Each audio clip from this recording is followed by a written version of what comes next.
Di depan saya ini ada kitab, namun kitab ini tidak kaleng-kaleng. Maksudnya tidak kaleng-kaleng untuk dibahas, karena ini adalah kitab yang aneh dan terkesan menjadi kitab yang menambahkan kitab, seakan-akan Al-Quran ini tidak sempurna.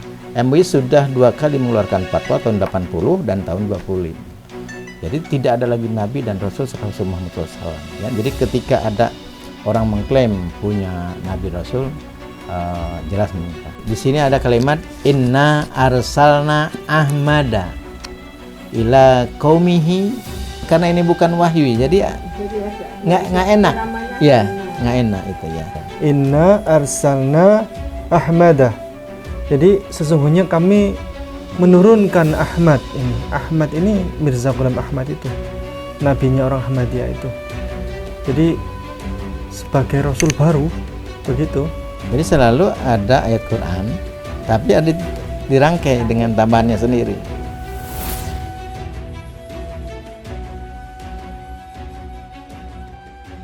Alhamdulillah, keajaiban pertolongan dari Allah. Kami berjuang selama 3 tahun untuk mengurus perizinan ini. Masjid Hagia Sophia Kota Malang sudah mendapatkan surat izin semuanya, surat izin terlengkap di Indonesia, dan sudah mengebor air dengan kedalaman kurang lebih 86 meter, menembus batuan cadas yang keras. Habis kemarin untuk pengeboran air kurang lebih 160 juta rupiah. Dan saat ini sekarang lagi proses untuk penggalian basement. Rencananya akan segera dibangun pondasi. Berkat dukungan dan doa dari Anda semuanya, Masjid Hagia Sophia Kota Malang akan menjadi mercusuar dakwah dan pusat pembinaan mu'alaf nasional, berada di kawasan puncak tertinggi di Kota Malang dengan view 360. Nilai lebihnya adalah Masjid Hagia Sophia Kota Malang akan menjadi masjid yang ramah untuk semua non-muslim, terutama. Kalau muslim pasti.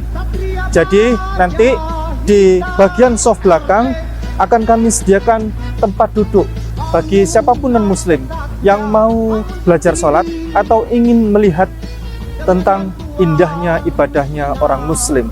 Dan tentunya nanti pasti akan kami sediakan pusat informasi kepada saudara kita non-muslim yang ingin belajar Islam. Begitu masuk ke Masjid Hagia Sophia Kota Malang, akan mendapatkan banyak sekali informasi pengetahuan tentang Islam dan perbandingan agama. Dan berdirilah benteng yang sederhana awal untuk mengabarkan kebenaran rahmatan lil alamin.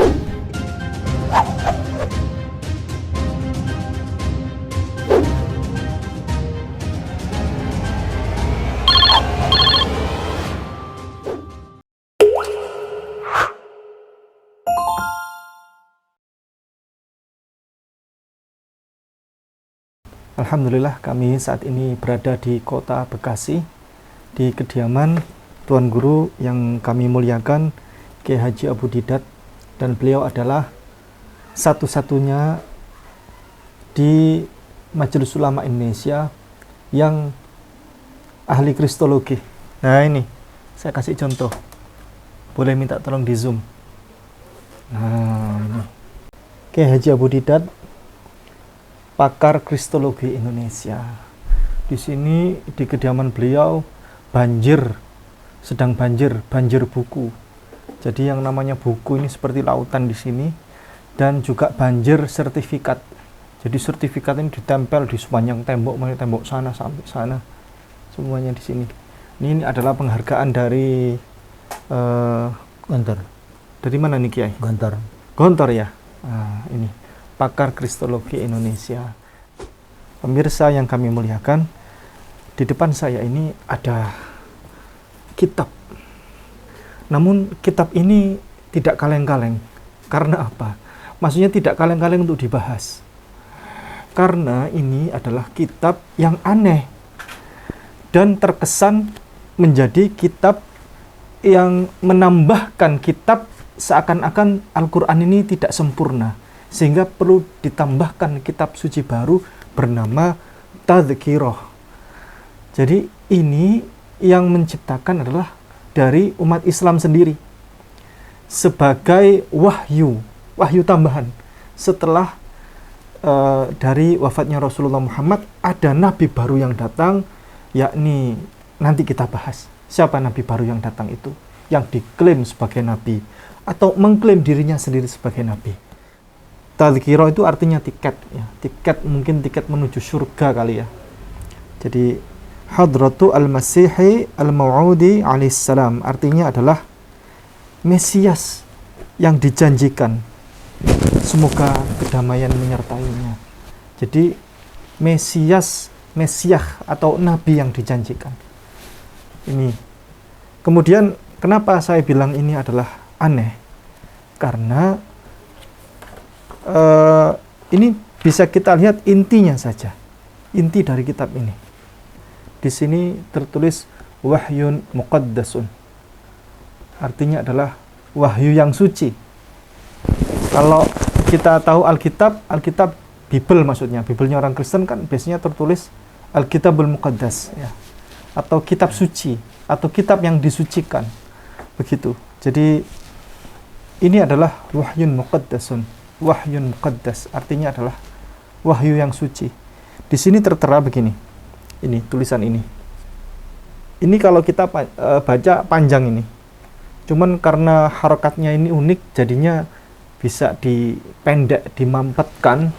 Tulisan ini yang begitu panjang bisa menjadi ringkas ya, penempatan posisinya. Mungkin minta dibantu di zoom yang ini ya, di zoomkan yang ini. Saya bacakan, kurang lebih bacanya begini.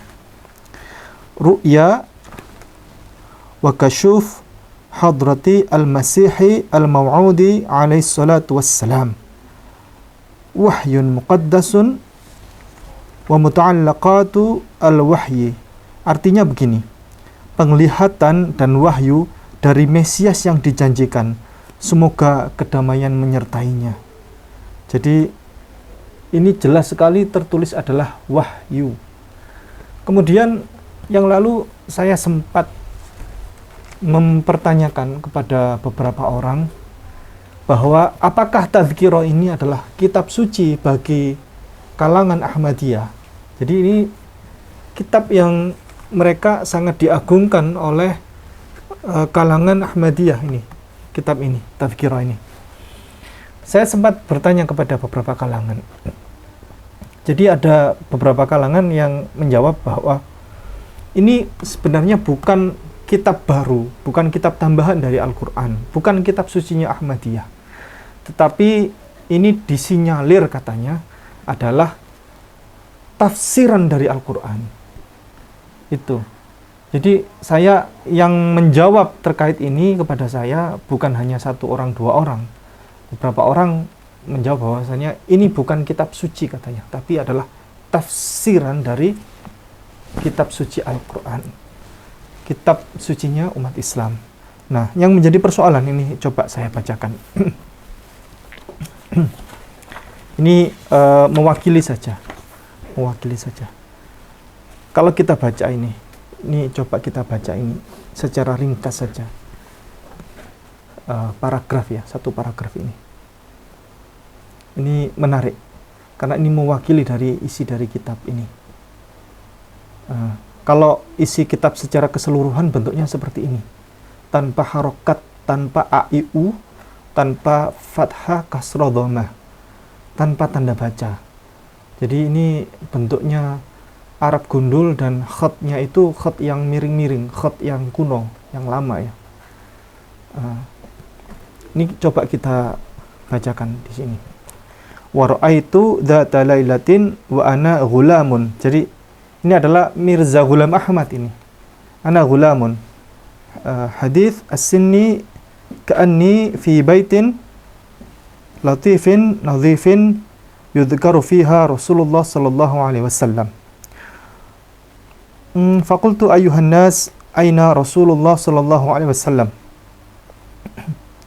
فأشاروا إلى حجرة فدخلت مع الداخلين فبشى بي حين وافيته وحياني بأحسن ما حييته وما أنسى حسنه وجماله وملاحته wa tahannunahu ila yaumi hadza syaghafani hubban, dan seterusnya, bla bla bla bla. Coba saya artikan sekilas saja, sekilas. Dan suatu malam ketika aku masih kecil, aku melihat bahwa aku berada di sebuah rumah lumpur yang tertata rapi. Rumah lumpur itu rumah yang terbuat dari apa ya, batu bata lumpur gitu ya, begitu. Jadi dindingnya terbuat dari lumpur begitu. Rumah zaman dulu, di mana Rasulullah Shallallahu Alaihi Wasallam disebutkan, maka aku berkata, wahai manusia, di manakah Rasulullah Shallallahu Alaihi Wasallam berada? Mereka menunjuk ke sebuah ruangan, lalu aku masuk bersama orang-orang yang masuk.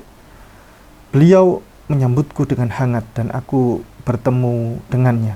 Beliau menyambutku dengan salam terbaik yang pernah kuterima. Aku tak akan pernah melupakan keindahan, pesona, keanggunan, dan kasih sayangnya hingga hari ini. Beliau adalah kekasihku. Wajah Husain menarik perhatianku. Jadi ini bercerita tentang Husain ya. Dia berkata, apa ini di tangan kananmu Ahmad? Ini Sayyidina Husain, cucu Rasulullah, itu bercakap-cakap dengan Ahmad. Ahmad di sini adalah bukan Nabi Muhammad, tapi Ahmad ini adalah Mirza Ghulam Ahmad, sosok tokoh yang diagungkan oleh Ahmadiyah. Aku melihat dan mendapati sebuah buku di tangan kananku. Terlintas dalam pikiranku bahwa itu adalah salah satu tulisanku. Aku membaca, wahai Rasulullah, sebuah buku dari tulisanku. Kemudian aku melihat dan seterusnya. Ya, ini cerita, kurang lebih ini cerita apa ya?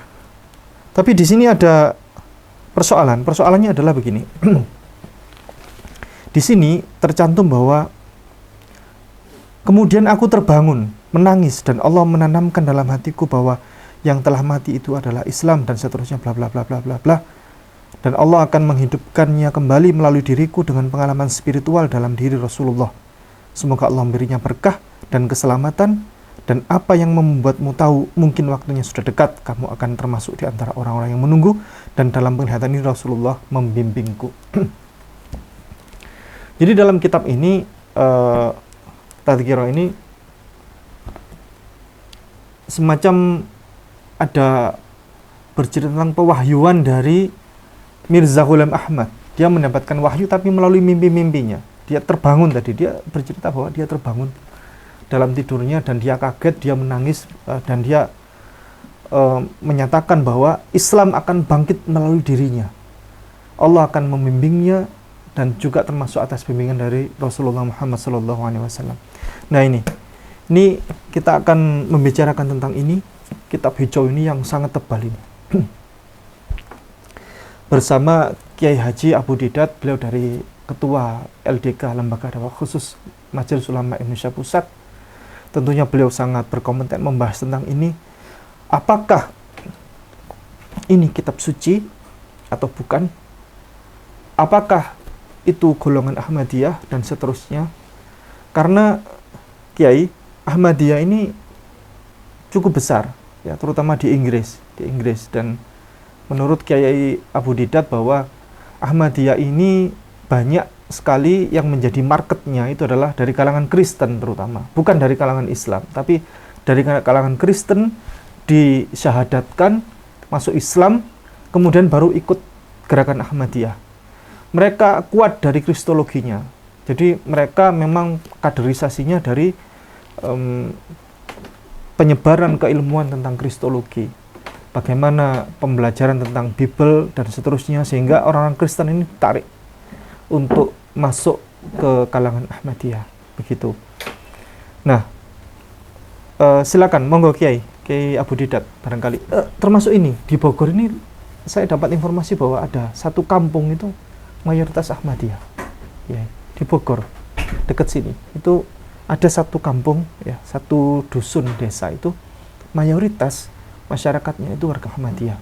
Di samping ada juga Kristen di situ dan dari kalangan Islam. Monggo Kiai. Nah, kaitan dengan apa yang disampaikan oleh Ustadz Ipung, yaitu adanya kitab Tazkirah, Ya. yang merupakan kumpulan wahyu. Tadi kan disebutkan wahyu muqaddas, Ya. ya, artinya wahyu yang suci, yang dianggap wahyu yang diterima oleh Mirza Ghulam Ahmad. Nah, tentunya kita berbicara dari konteks keislaman bahwa di dalam Islam itu pertama Allah dengan mengutusnya Rasulullah SAW menunjukkan bahwa Islam telah sempurna. Itu dalil yang pertama di Al-Maidah kelima ya, surat 5 ayat ketiga maksud saya. Yang Al-yauma akmaltu lakum dinakum wa asmamtu alaikum ni'mati wa raditu lakumul Islam madinah. Pada hari ini telah aku sempurnakan bagi kamu agamamu dan telah aku cukupkan nikmatku kepadamu dan telah aku ridhoi Islam itu menjadi agama bagimu. Nah, ayat ini menjadikan dasar tentu di dalam Islam bahwa agama Islam itu telah sempurna. Nah, karena telah sempurna maka tidak memerlukan tambahan-tambahan ajaran yang dari luar Islam. Apa bukti kesempurnaan Islam? Ditutupnya kenabian oleh Nabi Muhammad SAW. Jadi sudah jelas Islam sempurna, maka Allah tutup kenabian. Oleh siapa? Oleh Nabi Muhammad SAW berdasarkan surat Al-Ahzab, surat 33 ayat 40. Maka Muhammadun abah dimirrijalikum walaki Rasulullah wa khataman nabiyyin. Ayat ini yang menjadikan landasan dasar di dalam Islam bahwa Nabi Muhammad itu sebagai penutup para nabi dan para rasul. Sehingga menjadi wajib bagi umat Islam, karena ini masalah akidah ya, bahwa tidak ada lagi nabi dan rasul setelah Rasulullah SAW. Nah, ini pertama ya, bahwa Islam telah sempurna. Apa bukti kesempurnaan Islam? Ditutupnya kenabian oleh Nabi Muhammad SAW berdasarkan surat 33 ayat ke-40. Sehingga bagi umat Islam itu harus yakin di dalam Islam tidak akan ada lagi nabi, tidak akan ada lagi rasul setelah Rasul Muhammad SAW. Nah, itu bukti kesempurnaan Islam, ditutup kenabian. Yang kedua, bukti kesempurnaan Islam itu selain ditutup kenabian, maka Allah turunkan kitab suci yang sempurna, yaitu Al-Quran. Nah, kalau belum sempurna ya, Islam ini tidak mungkin ditutup juga tadi kenabiannya, dan tidak mungkin juga disempurnakan kitab sucinya. Nah, Allah terangkan di surat Al-An'am ayat 115, wa tammat kalimatu rabbik sidqan wa adlan la mubadila li kalimatihi wa huwa samil alim. Telah sempurna firman Tuhanmu, yaitu Al-Quran, dengan benar dan adil, tidak ada yang bisa mengubahnya. Nah, ini dasar sempurnanya agama Islam. Diturunkan kitab suci Al-Quran juga sempurna, dan Quran satu-satunya kitab suci yang terjaga, terpelihara ya, sebagaimana di dalam surat Al-Hijr ayat ke-9, inna nahnu nazzalna dzikra wa inna lahu lahafidun. Sesungguhnya kami turunkan Al-Quran, kami juga menjaganya, yang memeliharanya. Nah, jadi Allah turunkan Quran, Allah juga yang menjaganya, yang memeliharanya. Bukti terpeliharanya Quran, banyak kaum muslimin yang hafal Quran. Ya kan, bisa dihafal di luar kepala. Anak 4 tahun bisa hafal, orang tunanetra bisa hafal. Itulah jaminan Allah bahwa Quran kitab yang sempurna dan juga terpelihara, terjaga keasliannya. Nah, kembali kepada soal paham atau pandangan. Nah, Ahmadiyah dalam hal ini berkeyakinan bahwa adanya sosok Al-Masih Al-Mau'ud, Al-Masih yang dijanjikan. Siapa Al-Masih Al-Mau'ud? Ya, Mirza Ghulam Ahmad. Di mana Mirza Ghulam Ahmad diyakini sebagai nabi. Banyak julukannya, banyak panggilannya. Dia nabi, dia rasul, dia Al-Masih Al-Mau'ud, pokoknya dia juga sebagai Krishna dan lain sebagainya. Jadi banyak posisi. Ada sampai ada yang bilang dia Krishna. Ya, sebagai Krishna dia. Sosok Krishna. Nah, ini ada buku Al-Masih di Hindustan. Resmi diterbitkan oleh Jemaat Ahmadiyah Indonesia. Nah, bagaimana Mirza Ghulam Ahmad mendapatkan wahyu? Ya, tahun kapan sudah dijelaskan di buku ini. Nah, sehingga dia menggambarkan sebagai sosok untuk penjelmaan daripada Rasulullah Muhammad SAW. Jadi kalau kata Nabi, eh, nanti akan tentang turun kembali Isa Al-Masih itu di akhir zaman itu. Ya kalau dalam Islam kan diyakini memang Nabi Isa yang akan turun kembali, ya. Bukan berarti Nabi Isa dia menjadi nabi lebih hebat daripada Nabi Muhammad, tapi kan akan mengikuti syarat Nabi Muhammad SAW. Nah, tapi yang dimaksud Isa di situ ya bukan Isa Israeli, tapi Isa rohani. Siapa? Karena Isa Israel itu sudah mati dalam pandangan mereka, karena mereka meyakinkan Nabi Isa itu disalib. Cuman tidak mati di tiang salib, hanya pingsan gitu. Kalau diturunkan oleh muridnya, ya kan, umur 120 tahun, Nabi Isa wafat, ditemukan kuburannya di Jalan Kanyar di Sinagari Kashmir. Nah, ini juga dijelaskan tuh. Nah, jadi Nabi Isa itu ada kuburannya ditemukan di Sinagari Kashmir. Nah, sehingga ketika Rasulullah SAW menjelaskan akan sebagai tanda akan datangnya hari kiamat turunnya Isa di akhir zaman itu, bukan Nabi Isa dalam artian orang Israeli itu, karena sudah wafat. Jadi yang dimaksud yaitu Al-Masih Al-Maud, ya sosok Isa di situ yang dimaksud itu adalah Mirza Ghulam Ahmad. Ya.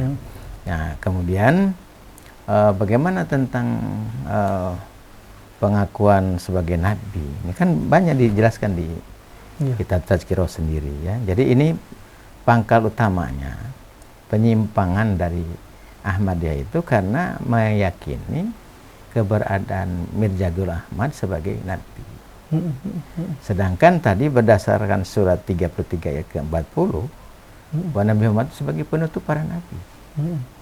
Jadi tidak lagi nabi, bahkan kata Nabi sendiri, la nabiyya ba'di. Tidak ada lagi nabi setelahku. Tapi biasanya dari kalangan Ahmadiyah punya dalil sendiri, Kiai. Dalilnya di Al-Qur'an surat As-Saff ayat 6 itu. Ya. Jadi saya jelaskan dulu ya. Iya. Nah, surat Al-Ahzab surat 33-40 tentang wa khataman nabiyyin itu diartikan bukan penutup nabi itu. Sebagai? Tapi sebagai cincin para nabi. Nah, karena kenabian itu, karena dia punya pandangan bahwa nabi itu terbagi dua. Ada nabi besar, ada nabi kecil. Nabi besar itu nabi yang membesarnya atau Rasul Muhammad SAW. Nah, Mirza Ghulam Ahmad juga nabi, cuma nabi kecil. Nabi kecil. Nabi yang tidak membuat syariat. Nah, sementara dalam Islam itu tidak ada pembagian nabi besar, nabi kecil, ya. Kecuali dalam agama Yahudi loh. Ya. Agama Yahudi kan ada nabi besar, nabi kecil, ya. Nah, tapi dalam Islam tidak ada. Kita tidak membeda-bedakan di antara para nabi. Hanya yang membedakan Rasul Muhammad SAW itu dia diutus untuk seluruh alam semesta ini. Sementara kalau Nabi Isa, nabi-nabi yang lain itu kan untuk kaum tertentu. Makanya seruannya ya qaumi. Kalau Nabi Isa ya Bani Israel kan. Tapi kan Nabi Muhammad di Quran nggak ada wahai orang-orang Arab, tidak. Tapi ya ada ya ayyuhan nas. Nah, jadi itu yang membedakan, bukan istilah nabi besar, nabi kecil. Nah, di sini yang biasanya dalam argumen mereka bahwa kami tidak ada syahadatnya. Itu syahadatnya sama, asyhadu alla ilaha illallah wa asyhadu anna rasulullah, kan gitu ya. Nah, tapi ada yang disembunyikan tadi tentang makna nabi kecil itu. Nah, jadi sementara di dalam Islam sudah jelas berdasarkan Al-Qur'an tadi kan, surat 33 ayat ke-40, berdasarkan hadis Nabi yang kata Nabi, setelah aku tidak ada lagi nabi. Nah, jadi itu dasar pertama, bahwa dinyatakan Ahmadiyah itu menyimpang dari Islam karena klaim tentang adanya nabi, yaitu Mirza Ghulam Ahmad. Lalu apa yang Ustaz Ipung sampaikan tadi surat As-Saff ayat ke-6. Kalau di tafsir Quran Ahmadiyah ayat ke-7. Nah, itu kan ada tuh buku tafsirnya. Tafsirnya ada? Ada. Jadi ini bukan tafsir kalau ini? Bukan. Oh, kalau tafsirnya seperti apa, Kiai? Tafsir ada dua versi. Ada tafsir Quran versi Ahmadiyah, Qadiani, ada Lahore. Dua-duanya ada, kami punya. Arkantannya, ya. Tapi ini kan yang Qadian, ya. Nah, oleh karena itu inti pokok, makanya dalam 10 kriteria MUI, ya, ajaran itu dinyatakan menyimpang atau sesat itu salah satunya menolak Rasul Muhammad SAW sebagai nabi terakhir. Artinya meragukan terhadap Nabi Muhammad SAW sebagai nabi terakhir. Artinya masih meyakini adanya nabi-nabi lagi. Dan ini yang paling banyak. Rasul sendiri menjelaskan kan salah satunya tidak akan terjadi hari kiamat sebelum muncul ya kan Dajjal. Nah, paling tidak 30 orang Dajjal. Semuanya mengaku jadi Rasul. Nah, jadi ini. Nah, oleh karena itu, pertama menyimpangnya. Pokoknya siapa saja, komunitas apa saja, kalau meyakini adanya lagi Nabi dan Rasul setelah Rasul Muhammad SAW, jelas itu menyimpang. Nah, jadi begini Kiai, ya. izin bertanya, Ya. mumpung ingat. Jadi orang Ahmadiyah biasanya berpandangan bahwa nama Nabi terakhir itu adalah Nabi Muhammad SAW. Tapi ada pelanjutnya, yakni namanya Ahmad, seperti di As-Saff ayat 6 atau yang di Al-Qur'annya orang Ahmadiyah yang As-Saff ayat 7 itu namanya Ahmad. Nah, Ahmad ini adalah nabinya orang Ahmadiyah itu, disebut sebagai Ahmad Mirza Ghulam Ahmad itu. Nah, baik. Kalau dalam kitab tafsirnya tentang surat As-Saff yang di kita ayat ke-6 itu, ya semua Ahmad itu pertama dia jelaskan itu Nabi Muhammad. Tapi juga yang dimaksud Ahmad di sini adalah pendiri jemaat Ahmadiyah. Jadi satu sisi dibilang kepada Rasulullah SAW, di sisi lain tapi ada penegas itu. Tapi juga Ahmad ini adalah pendiri jemaat Ahmadiyah. Nanti bisa kita lihat. Oh, ada lagi. Jadi di dalam penjelasan tafsirannya. Dual meaning ya. Ya.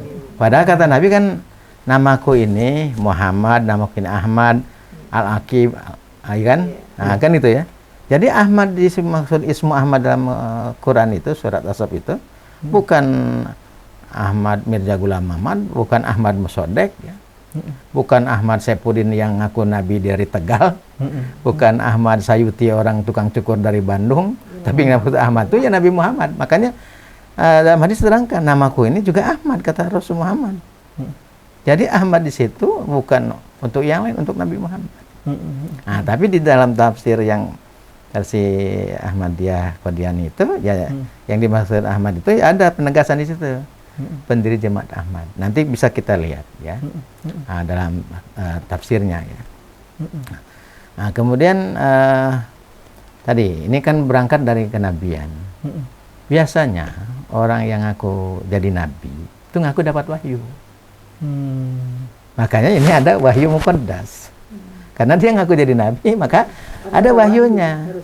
Nah, misalnya di dalam kitab Tadzkirah ada ayat Inna anzalnahu qoriban minal qodiyani wabila haqi anzalnahu wabila haqi nazzala sadaqallahu wa rasuluhu wa kana amruhu maf'ula.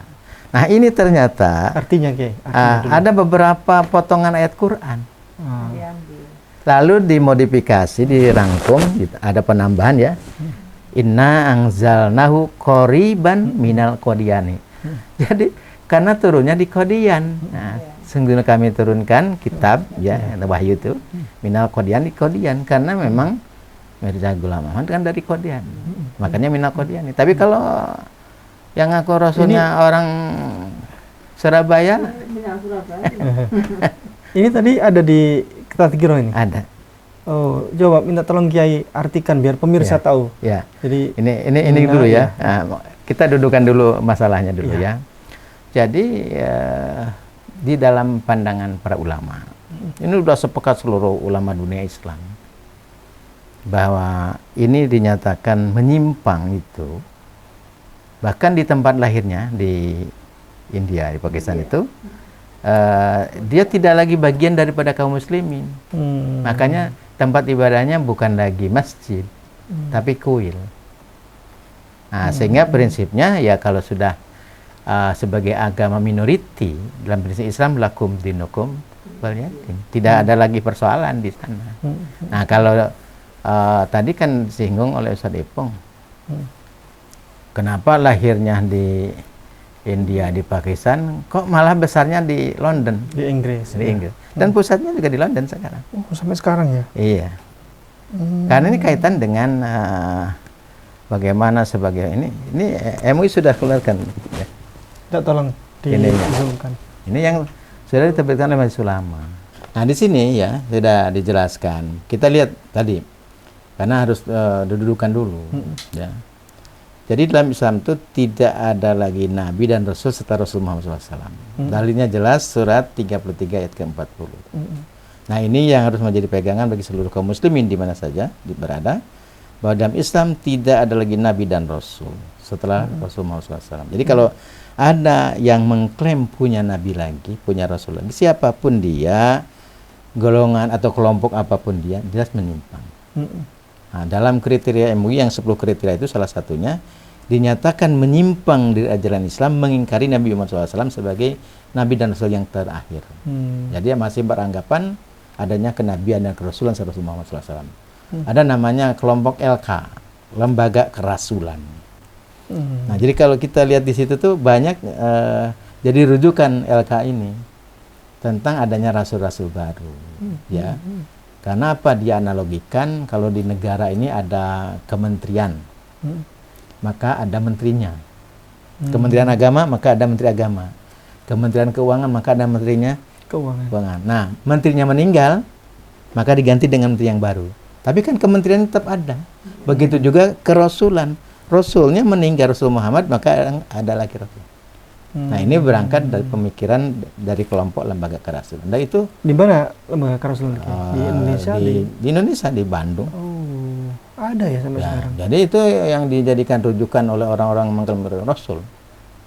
Di Bekasi, Karawang, sekitar ini ada kelompok namanya Anu Buah Sangga Buana. Dia punya Rasul. Nah, ternyata Rasulnya orang Sukabumi. Sekretaris Rasulnya orang Bekasi, orang Kranji. Masih ada sekarang. Alhamdulillah, sekretarisnya sudah bertobat. Kebetulan kami dari Majelis Ulama di Kota Bekasi telah menyadarkan seorang Rasul yang guru sanawiyah. Di Jawa Barat ini kayaknya banyak sekali aliran-aliran aneh-aneh. Ya, Jawa Barat itu kan provinsi yang paling besar penduduknya, yang luas. Daripada Jawa Timur, saya kira di sini karena lebih luas, lebih luas wilayahnya, lebih banyak penduduknya. Maka subur juga ya paham-paham itu. Nah, termasuk yang ngaku Rasul tukang cukur dari Bandung, Ahmad Syaiuti. Dan ternyata Rasul-Rasul yang ngaku Rasul itu pakai nama Ahmad banyak. Ahmad Mosodek, ya, Ahmad Syaiuti. Ada lagi Ahmad Saifuddin seperti yang di Tegal itu. Jadi itu ya. Nah, kembali tadi. Jadi kalau masih ada lagi Nabi dan Rasul, jelas menyimpang. Seringkali surat As-Saff ayat ke-6 itu, Bu, dijadikan dasar dalil gitu. Sebetulnya bukan dalih ya. Jadikan dalih ya. Ismu Ahmad. Ya, padahal Ismu Ahmad itu ya Nabi Muhammad. Tidak ada lagi nama gitu ya. Nah, kita lihat misalnya bagaimana ormas Islam. Muhammadiyah ya. Muhammadiyah tahun 1929 telah menetapkan hukum bahwa orang yang mengimani atau mengimankan kenabian seseorang sesudah Nabi Muhammad SAW adalah kafir. Lihat himpunan putusan tarjih Muhammadiyah halaman 280-281. Kemudian MUI ya tahun 1980 telah mengeluarkan juga fatwa masih zaman Buya Hamka menetapkan bahwa Ahmadiyah sesat. Tahun 95 Suriah PBNU telah menetapkan bahwa Ahmadiyah menyimpang dari Islam. Dan itu sepakat seluruh dunia Islam. NU Muhammadiyah sepakat sudah. Semua. Karena itu MUI sudah keluarkan. Bahkan tahun 2005 waktu Munas di Surabaya itu keluar lagi fatwa. Nah, ini sudah di hasil fatwa tentang berapa fatwa ya di sini. Fatwa Munas 7 ini Surabaya, Bu. Ya, tolong kami hadir. Ini termasuk diantaranya yang perlindungan hak kekayaan intelektual, perdukunan, ya, kahanah dan juga peramalan. Ini sudah ada tuh soal perdukunan. Doa bersama tentang doa bersama lintas agama. Kemudian perkawinan beda agama, kewarisan beda agama, kriteria maslahat, kemudian tentang pluralisme, liberalisme, sekularisme, ya. Kemudian juga wanita menjadi imam sholat dan juga tentang aliran Ahmadiyah. Jadi dikeluarkan kembali fatwa tahun 2005 di Surabaya. Jadi MUI sudah 2 kali mengeluarkan fatwa tahun 80 dan tahun 25. Jadi tidak ada lagi Nabi dan Rasul setelah Rasul Muhammad SAW. Ya, jadi ketika ada orang mengklaim punya Nabi Rasul, jelas menyimpang. Nah, jadi itu.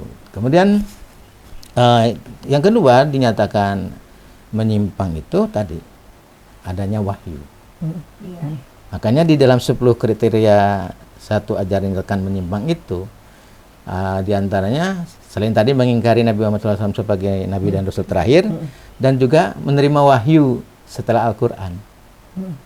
Nah, dan ini harus diyakini oleh setiap Muslim. Kalau ada orang yang meyakini dapat wahyu, jelas itu menyimpang. Tidak mungkin ya. Nah, karena tidak ada lagi wahyu yang turun, akhirnya muncul kitab suci.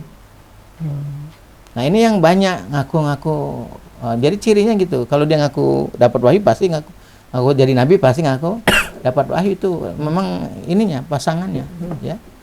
Nah, ini yang meyakinkan. Nah, misalnya tadi wahyu muqaddas, artinya wahyu yang suci.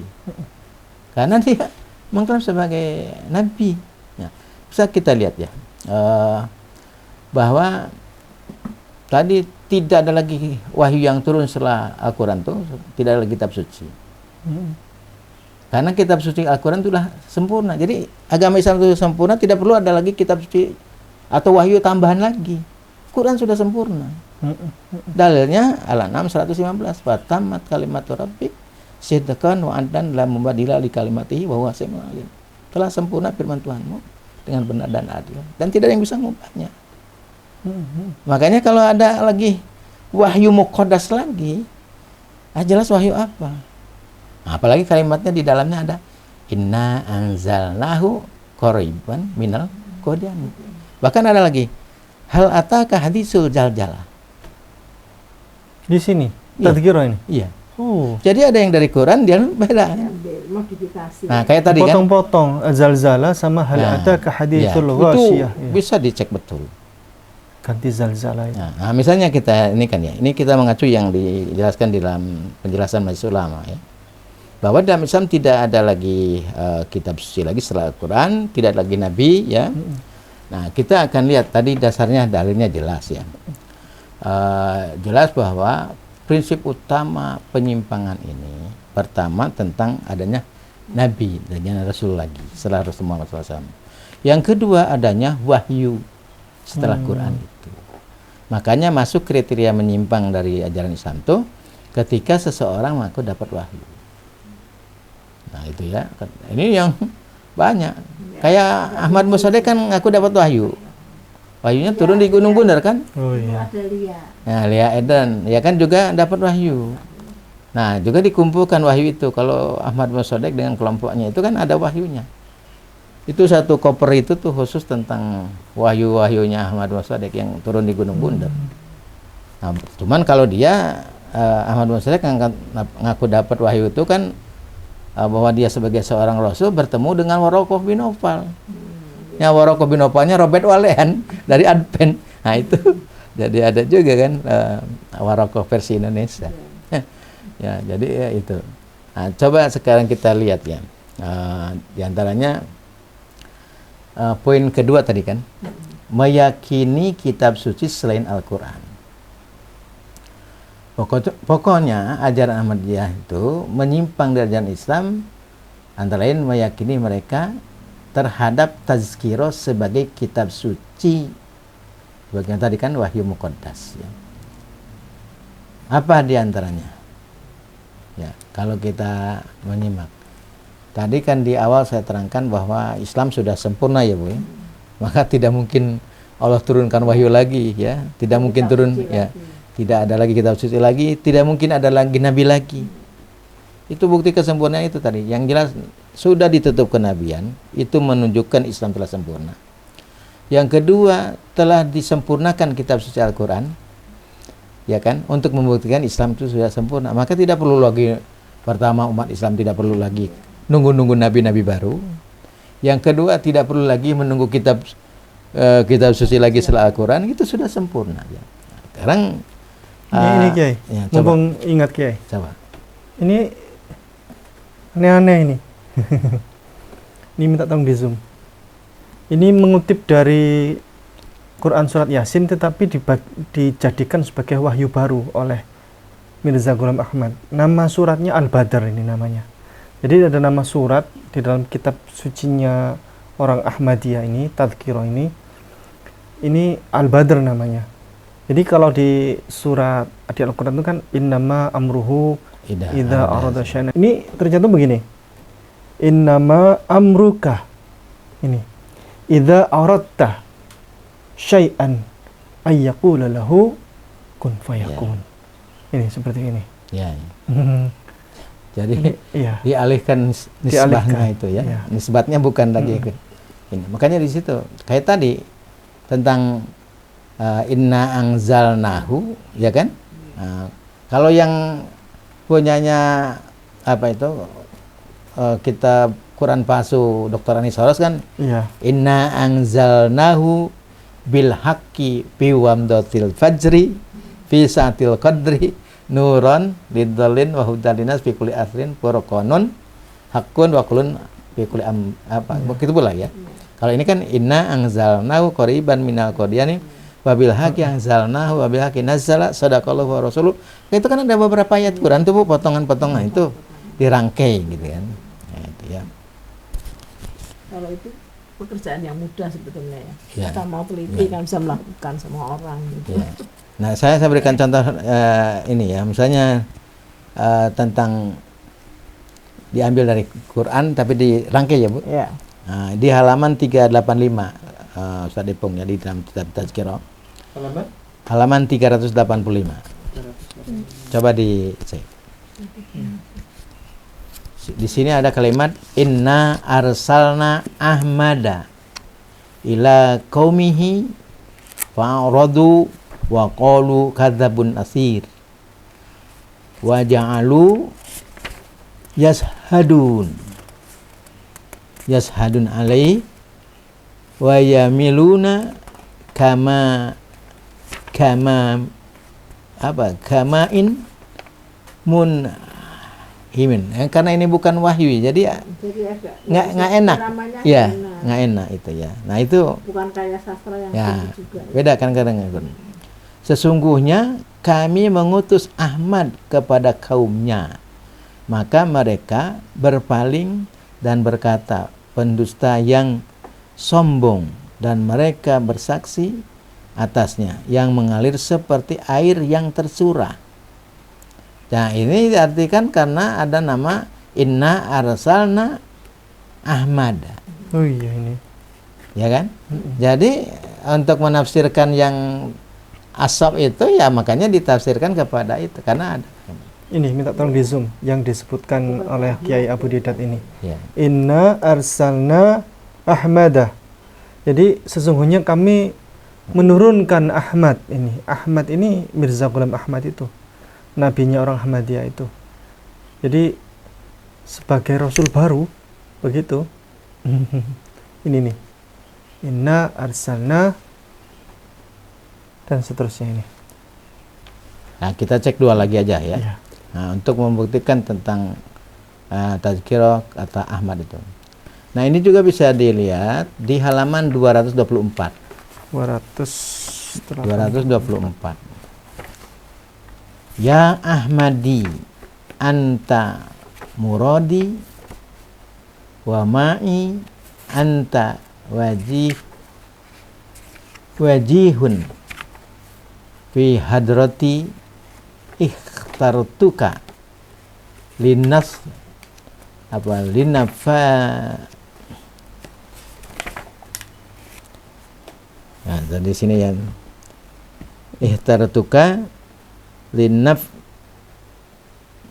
binafsi ul in kuntum tuhibbunallah fattabi'uni yuhibbukumullah wa yaghfir lakum dzunubakum wa yarham alaikum wa huwar rahmanur rahim. Kan ada ayat Qur'annya kan? Ada. Tapi dimodif. Dimodifikasi. Aha.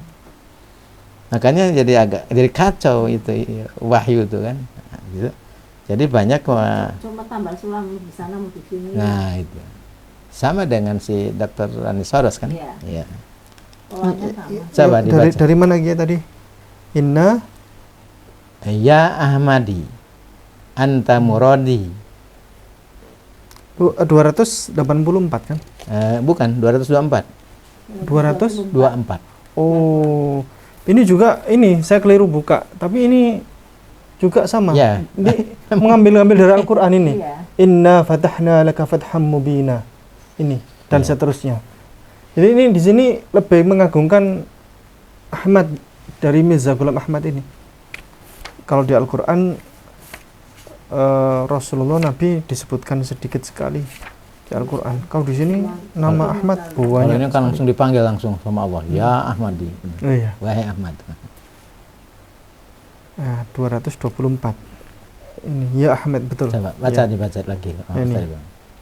Ya Ahmadi, anta muradi wa ma'i, anta wajihun fi hadrati, ikhtartuka li nafsi, qul in kuntum tuhibbuna Allah fattabi'uni yuhibbukumullah wa yaghfir lakum dunubakum wa yarham 'alaikum wa huwa arhamur rahimin. Coba. Nah, kalau ini kan ayat Quran di atasnya. Iya. Dia di sini qul in kuntum tuhibbunallah kan itu ayat Quran. Ini nih minta tolong di zoom. Ya Ahmadi ini.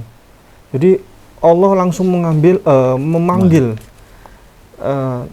Bisa banget. ya Mirza Ghulam Ahmad. Kalau di Al-Qur'an kan ayat yang Allah memanggil Nabi langsung itu Langsung nggak ada. kan Ya Rasul. Karena Iya. ceritanya Jibril seperti ini kalau di mana surat Al-Ikhlas itu kan qul huwallahu ahad.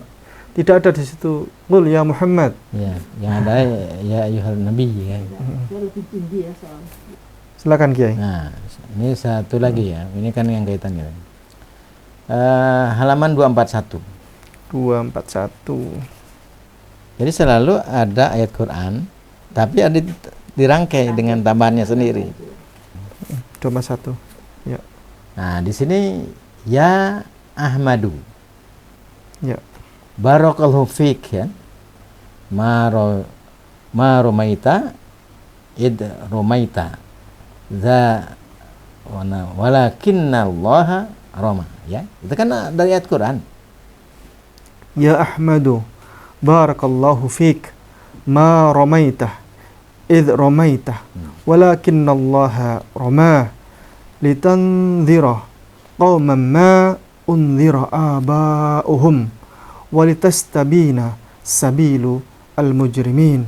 Qul inni umirtu wa ana awwalul mu'minin. Qul jaa al-haqqu wa zahaqal batil. Ngambil dari Al-Qur'an. Innal batila kana zahuqa. Ya kan di situ campur adukan. Ada ayat Quran, ada yang tambahan sendiri. Nah, ini diklaim sebagai wahyu muqaddas. Ini nih. Ya Ahmadu. Ini di sini. Ini. Ini unik-unik ini ayatnya, aneh-aneh. Satu lagi terakhir ya. Iya. Nah, terakhir satu lagi bisa dilihat di dalam halaman 223 kita tazkirah. 223. Ya Ahmadu, barakallahu fik, Ar-Rahmanu 'allamal Qur'an.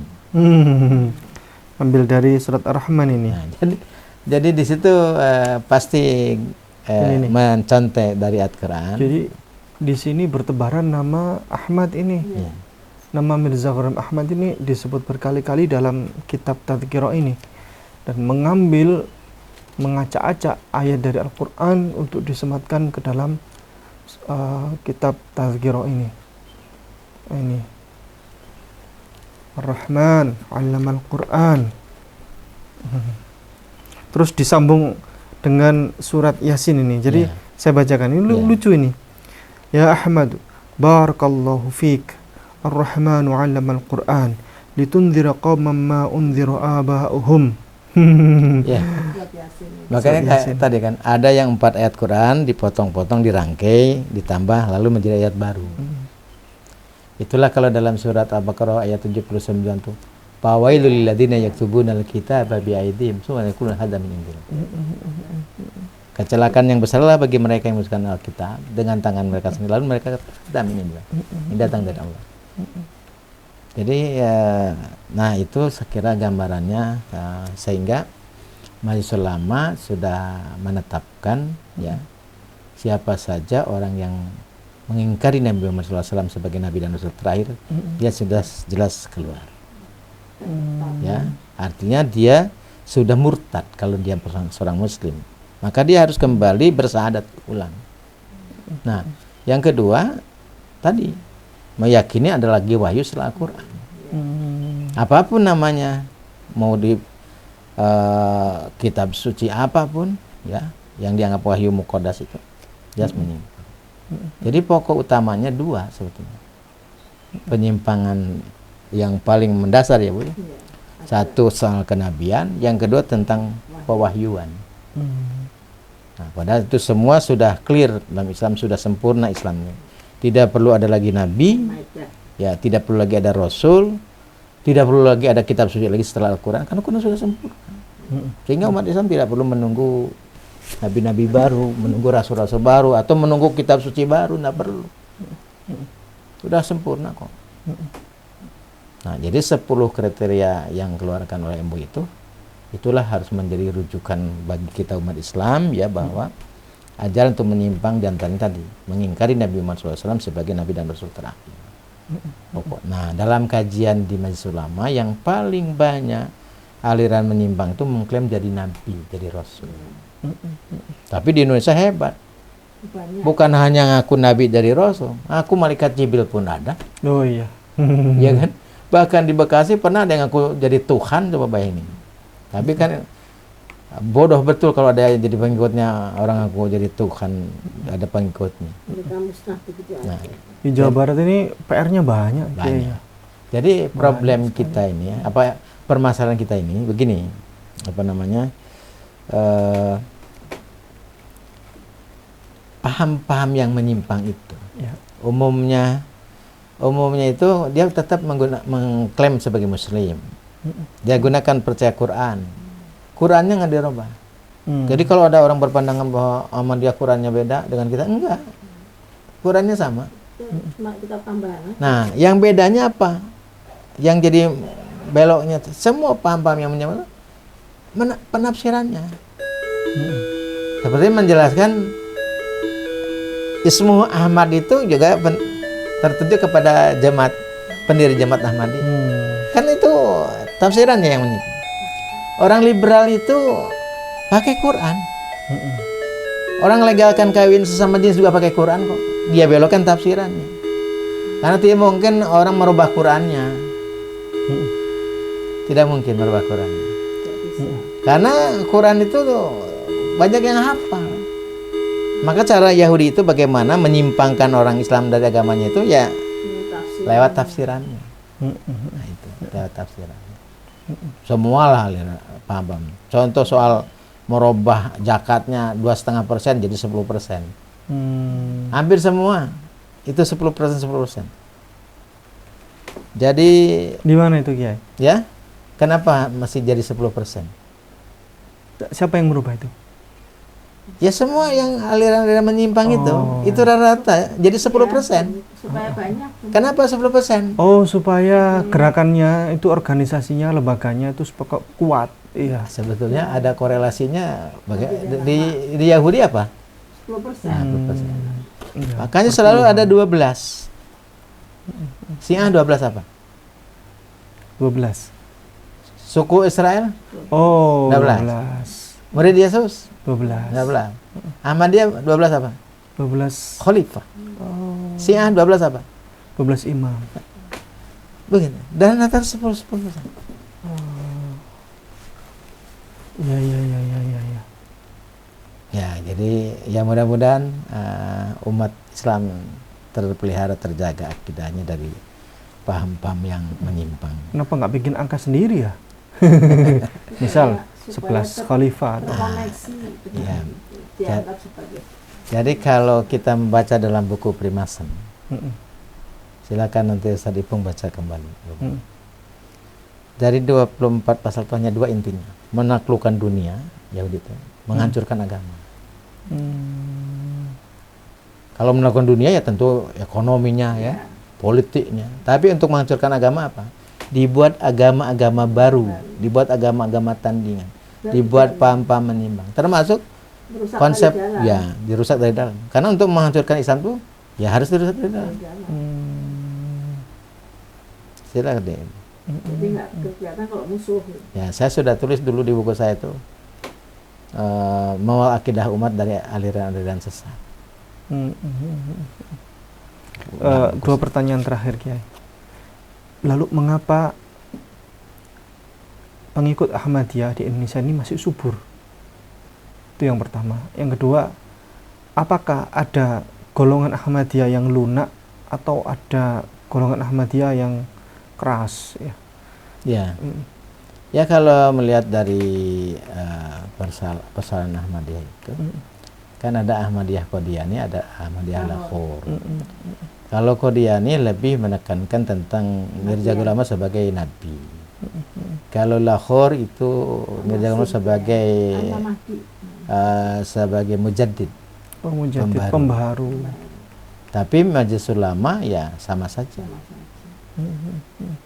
Ya, karena dia dianggap ya ini seorang yang Mirza ini sebagai dianggap seorang pendusta. Ya sama aja. Bagaimana seorang pendusta dia sebagai mujaddid kan? Iya, tadi mengacak-acak Al-Qur'an itu. Karena kan sosoknya sama. Ya Bu ya? Ya. Sosoknya sama, sumber rujukannya sama. Lalu perkara soal ada yang menganggap dia sebagai mujaddid dan sebagai nabi, ya hakikatnya sami mawon. Saya menutup aja ya mungkin. Kalau di Indonesia subur, karena mungkin di Indonesia ya, karena mereka propagandanya juga kuat, ya kan. Dan memang kita perlu menguatkan akidah saudara kita, misalnya dari ini pengaruh Ahmadiyah dan hal-hal yang memang tidak sesuai dengan syariat Islam, akidah Islam. Nah, kalau yang jelas tadi sudah diterangkan sama Ustaz Abu Didat ya. Kalau seseorang mengaku nabi terakhir, memang banyak sejak Rasulullah beliau meninggal mengaku nabi, tetapi kan tandanya sudah jelas tidak ada yang bisa sebesar Rasulullah. Kalau nabi besar itu ada ajaran yang diperbaharui seperti Islam, ada Quran yang dipercaya, kitab suci yang ada hadir sebagai penyempurna yang benar-benar diyakini oleh banyak orang, dan itu kitab sucinya berbeda dengan sebelum-sebelumnya. Kalau Quran kan memang verbal revelation, yang sebelumnya kan tidak, berdasarkan pada manuskrip ya. Kalau Quran kan memang bisa dihafal, itu sesuatu yang berbeda. Nah, itu tandanya itu jelas nabi baru, dan pengikutnya itu luar biasa perkembangannya. Nah, kalau seseorang lain mengaku nabi baru tapi kitab sucinya masih mendompleng Al-Quran dan penafsirannya masih kata-kata dalam Quran ayat-ayat dimodifikasi, itu kan bukan baru namanya. Artinya dia tidak sebesar Rasulullah, jauh, artinya jauh, ya jauh lebih, ya bukan apa-apanya kalau dibanding dengan Rasulullah. Jadi ini sudah kelihatan kan, nabi baru itu pasti membawa, nabi besar seperti Rasulullah pasti membawa ajaran yang disempurnakan, membawa kitab suci yang memang mukjizatnya luar biasa, bisa dihafal. Kemudian tanpa dia punya Twitter, tanpa dia punya Facebook zaman dulu, pengikutnya sekarang sudah 2 miliar ya kan. Nah, beda dengan nabi yang mengaku nabi tetapi sebenarnya bukan. Itu sudah kelihatan dari situ, dari hasilnya itu, dari apa yang kita punya sekarang Al-Quran. Dan yang jelas memang Al-Maidah sudah menyebutkan bahwa pada hari ini sudah aku sempurnakan agamaku. Kalau sudah sempurna ya sudah tidak ada, sudah kau sempurnakan agamamu. Jadi kalau sudah sempurna ya tidak perlu apa-apa lagi, tidak perlu nabi, tidak perlu apa, itu sudah clear. Saya kira itu sedikit ya tambahan dari saya kira. Itu yang Mormon.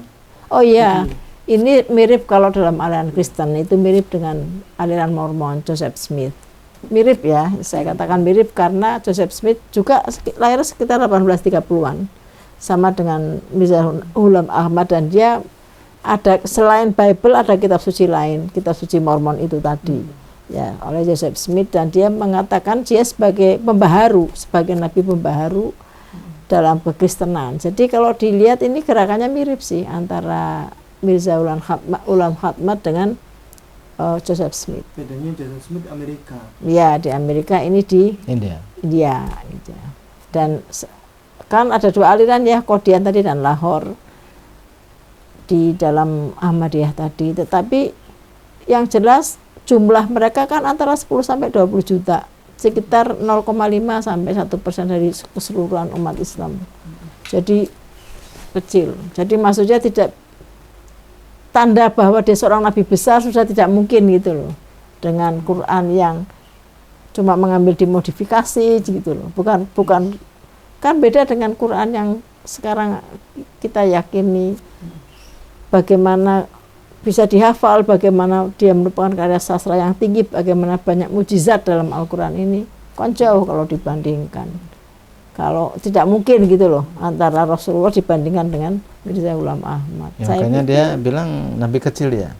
Ya, karena Nabi itu tidak dia membuat mengatakan. syariat. Tapi sebetulnya membuat syariat, Bu. Kenapa? Pertama, tidak boleh menikahi. Ustaz Ya, Ipung dia tidak ada bisa menikahi perubahan-perubahan. wanita mereka. Tapi mereka boleh menikahi wanita kita. Ada syariat-syariat yang dia buat. Itu kan membuat syariat baru Ya, kan. hal-hal yang Kalau kecil Islam lah. kan nggak begitu. Nah, itu yang dipakai dalil sementara kita tidak boleh menikahi wanita mereka kan. Kalau dia sama-sama muslim, kenapa tidak boleh? Iya. Ya kan? Terus soal sholat berjamaah, dia tidak boleh diimami oleh orang yang bukan dia. Muhammadiyah. Bahkan dinyatakan kafir memang orang Dan yang itu memang adalah yang tidak sesat. percaya kepada Mirza Iya. Ghulam Ahmad itu kafir. Itu Kafir. sudah ada di buku-bukunya lengkap. Dan itu salah satu ciri aliran sesat, dia eksklusif. Jadi dulu aliran sesat dalam Islam kan dia eksklusif, dia harus tidak boleh menyeberang ke yang lain, harus di situ. Dan biasanya sumbangannya besar ya, perpuluhannya besar untuk organisasi mereka. Itu sudah kelihatan lah. Kita bisa membedakan secara akal, logika ya, karena itu Allah mengatakan kita harus menggunakan akal sudah terbukti bahwa Quran ini tidak bisa dirubah. Sudah, ini berarti dari yang Maha Pencipta alam semesta ya. Saya kira ini sedikit tambahan dari saya karena waktunya sudah malam. Dari Ustadz Ipung di awal kan sudah jelaskan kan bahwa dia itu ingin mengembalikan karena Islam itu sudah, kondisi Muslim itu sudah rusak gitu kan. Sehingga hanya dia yang bisa mengembalikan kejayaan Islam itu, harus melalui dia. Itu di awal kita tadi kan dari ini kan. Betul. Jadi itu kan dijelaskan juga di dalam buku-buku mereka bagaimana dulu presiden di Pakistan Jalul Haq gitu akhirnya mati terbunuh karena dia menolak terhadap Mirza Ghulam Ahmad. Jadi itu memang orang yang menolak akan kena kutukan lah, maka kasarnya begitu, akan kena laknat. Pas kebetulan aja. Yang tidak tersebut tidak ada hubungannya. Iya. Dan itu dipakai framingnya, pemahaman propaganda ya, supaya orang tertarik. Nah kalau yang oh iya kan gitu. Nah, jadi itu tapi memang senjata dakwah dia itu pendekatan kristologi. Ada perintah huzurnya itu. Jadi salah satunya adalah pendekatan. Sehingga kalau di Inggris ya, di Inggris itu banyak yang masuk Islam tanda kutip itu ke sana. Nah, sehingga masjid-masjid itu dulu di London itu yang banyak itu masjid mereka. Karena memang khalifahnya kan ada di sana. Jadi kalau mau lihat itu kenapa lahirnya di India di Pakistan, lalu besarnya di sana karena memang itu bagian daripada proyek penjajah Inggris ketika menjajah India. Berarti sampai sekarang khalifahnya dari Ahmad ini masih ada? Masih di sana, masih terus berkelanjutan. Berganti-ganti ya. Karena kan itu memang menjadi kan diyakini Mirza itu juga sebagai Imam Mahdi. Sebagai Imam Mahdi, sebagai Al-Masih Al-Maud. Sama juga Ahmad Muslim juga Al-Masih Al-Maud juga, Bu. Iya, Al-Masih. Jadi banyak Al-Masih Al-Maud, Al-Masih yang dijanjikan ini. Nah itu. Jadi kalau MUI dulu pernah ini ya, apa namanya, untuk membuktikan bahwa memang menyimpang itu, kan dia menjelaskan bahwa kami itu sama saja dengan Nahdlatul Ulama, dengan Muhammadiyah. Nah waktu itu kebetulan ada pertemuan ya dari tokoh-tokoh Muslim dengan ada perwakilan dari Ahmadiyah itu juga. Kalau gitu nanti Jumatan di masjidnya Ahmadiyah, imam dari MUI, imam sholatnya. Terus? Nah, begitu pada hari haknya sampai waktu zuhur, waktu Jumat sudah masuk, tetap tidak mau diimami oleh orang MUI. Padahal kan nggak boleh. Nah, kalau sama, kenapa tidak mau? Nah, itu membuktikan bahwa memang karena sudah menjadi prinsip akidah mereka, diterangkan dalam keyakinan mereka di kitab mereka, bahwa tidak boleh diimami oleh orang yang tidak meyakini Mirza, karena itu menjadi akidahnya. Harus mengimani Mirza Ghulam Maud sebagai nabi, sebagai al-masih al-maud. Akhirnya nggak jadi sholat Jumat. Ya, akhirnya keterpaksaan itu sholat. Mereka jadi imam. Nah, teman-teman saya kebetulan tidak hadir kan. Ya, sama tanya masa gimana Ustaz ya, sholat kita sah nggak? Wah, Tapi tata cara sholatnya persis. Sholatnya sama 2 rakaat. Jadi memang jujur saja. Sebagian besar kan sama dengan Islam. Ya, tadi karena persoalannya kan bukan soal sholatnya.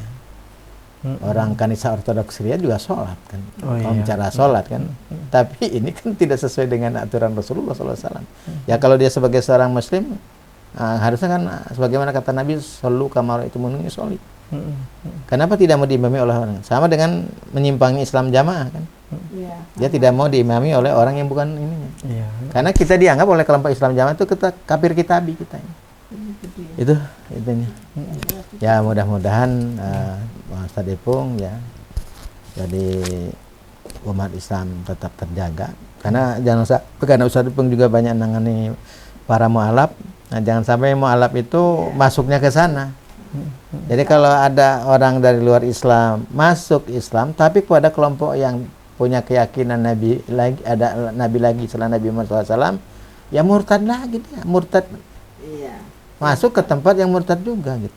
Karena dalam pandangan Islam ya kalau sudah menolak Nabi Muhammad SAW sebagai Nabi terakhir, murtad. Ya harus bersyahadat kembali. Nah, kenapa di India, Pakistan itu ya, di tempat lahirnya sudah tidak ada masalah? Karena menjadi agama minoriti. Sehingga sudah tidak ada masalah. Makanya dulu Pak Kiai Hasyim Mujadi, Prof. Din Samsudin itu ya mengusulkan untuk kalau tidak mau kembali ke dalam Islam menjadi agama sendiri. Kalau mau agama sendiri ya sebagaimana tempat lahirnya kan. Tidak ada soal. Pemirsa yang kami muliakan dan khusus teruntuk saudara kami dari kalangan Ahmadiyah, kami membuka forum dialog karena sampai sekarang memang warga Ahmadiyah ini, warga Ahmadiyah ini masih berkembang subur, terutama di daerah Jawa Barat.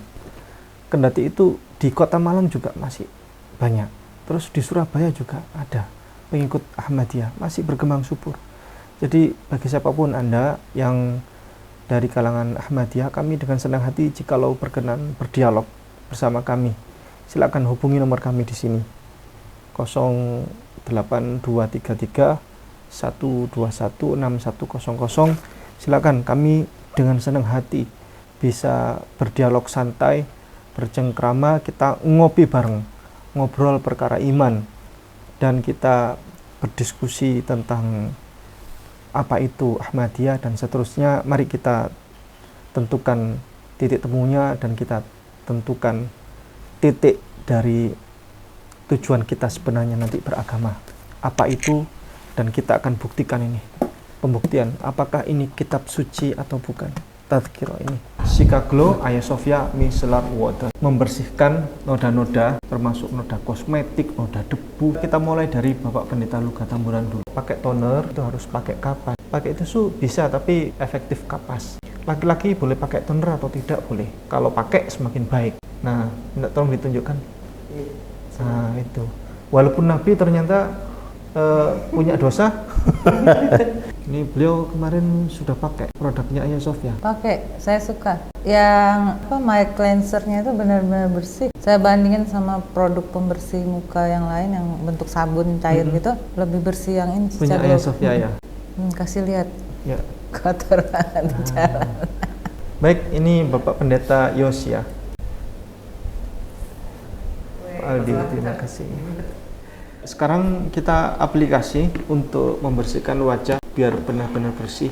Sika Glow Mild Cleanser. Ini adalah facial wash, produk dari skincare Ayah Sofia, dan ini non SLS. Jadi ini benar-benar aman buat kulit, buat muka.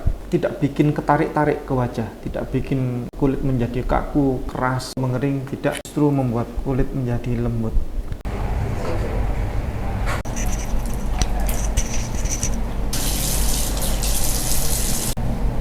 Oh, segar.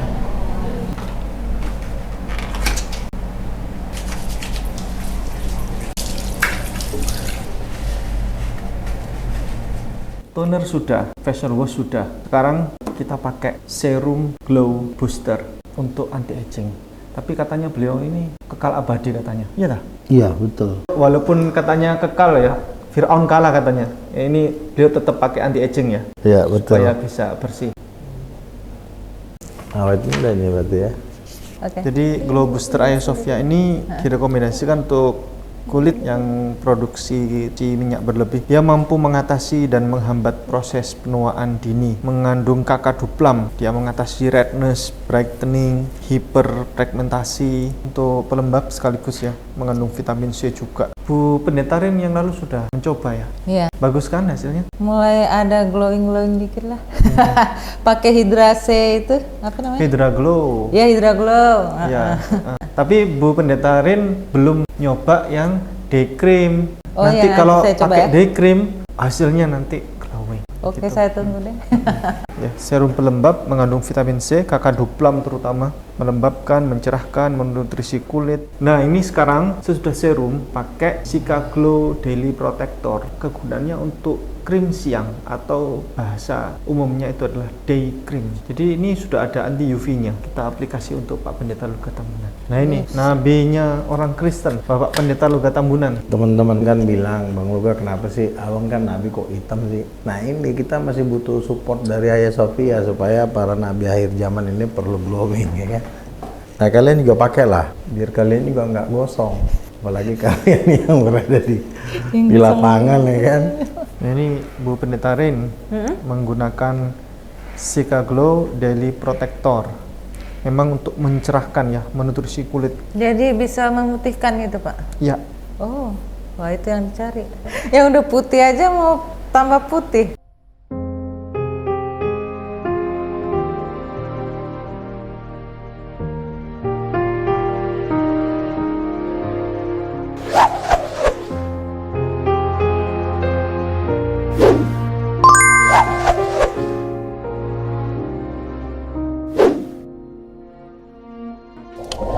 B'Shem Adonai HaRahaman HaRahum Hadahillah Ledonai Rabban HaAlamin HaRahaman HaRahum Molech Yom Haddin أطخى عبديم وبخا مستيعين